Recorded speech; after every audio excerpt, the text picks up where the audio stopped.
प्रणिती, छत्रपती संभाजी महाराजांचा जन्म केव्हा झाला? 14 मे 1657 रोजी कुठे झाला? पुरंदर किल्ल्यावर.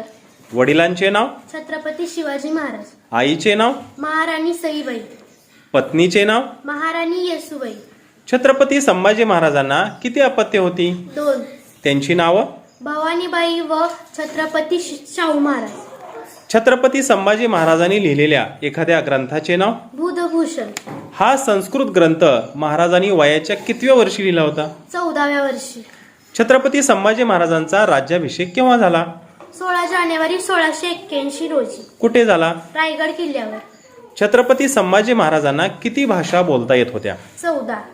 छत्रपती संभाजी महाराजांनी किती लढाया लढल्या होत्या? 120 पेक्षा जास्त. संभाजी महाराजांचा मृत्यू? 11 मार्च 1689 साली. छत्रपती संभाजी महाराजांची समाधी कोठे आहे? तुळापूर येथे. शाबास.